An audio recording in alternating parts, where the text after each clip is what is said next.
The simple kind of a payment transaction is a credit transfer. If you have to deal with the SEPA schemes, it is PAX 8. The originator sends money to a beneficiary. If you have to deal with the SEPA Direct Debit, it's quite different. The originator is in the same time the beneficiary. If you look at the rule books, we have different names for both parties, the creditor and the debtor. It is important which clearing and settlement system you will use for your SEPA Direct Debit. The cheapest way for clearing in Europe is the SEPA-Clearer of the German Bundesbank. People often think that this is an outdated system because it's not in real time and it's not 24 hours available. That is wrong. The truth is that this system has other priorities. It was built to process mass payments with the lowest possible liquidity effort for its member banks. Therefore, it's a netting system. The processing is optimized for bulk files. You may send bulks with up to 100,000 transactions, and the whole bulk will be charged by the Bundesbank with a quarter of a cent.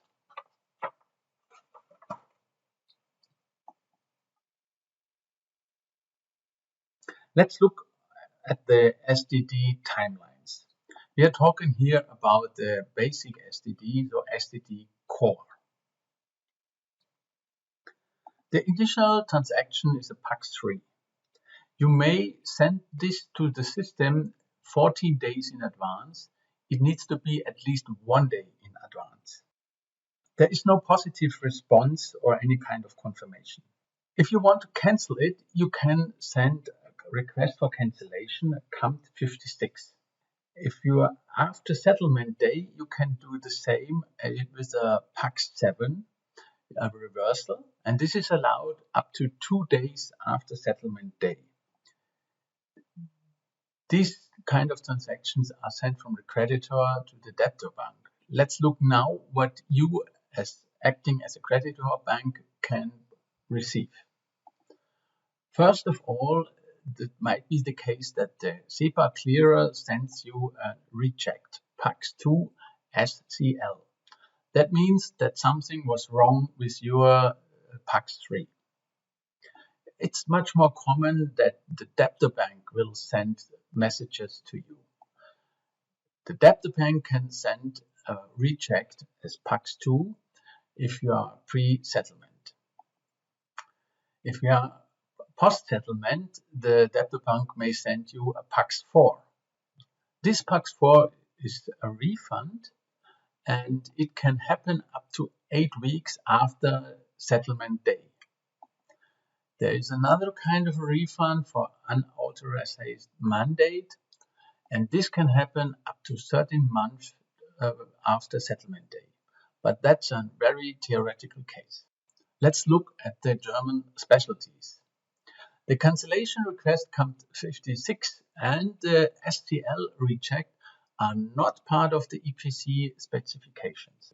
For German domestic transactions, when you receive a refund by the debtor bank, it may contain a refund fee, approximately €3.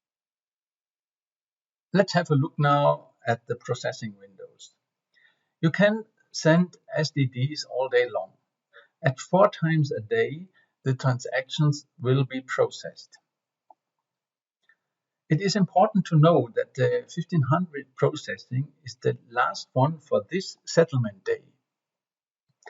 If you submit later, your transaction will be counted on the next day. Your scheduling system must consider that in order to set the right settlement day for the transaction. Last but not least, here are some things to know about the Interbank settlement day and the due date.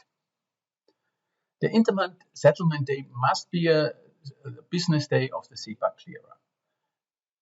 You need to send your transaction in advance. from 40 days in advance up to 1 day in advance. And the interbank settlement day can differ from the requested collection day, from the due day, but not more than 1 day. Let's look at the examples. Number A is correct because you are respecting all the rules, but on number B, it's not correct. Number B will be rejected because it is sent too late. The D-1 rule is not respected. Number C is correct. We have a difference between the due date and the settlement day, and it's not more than 1 day.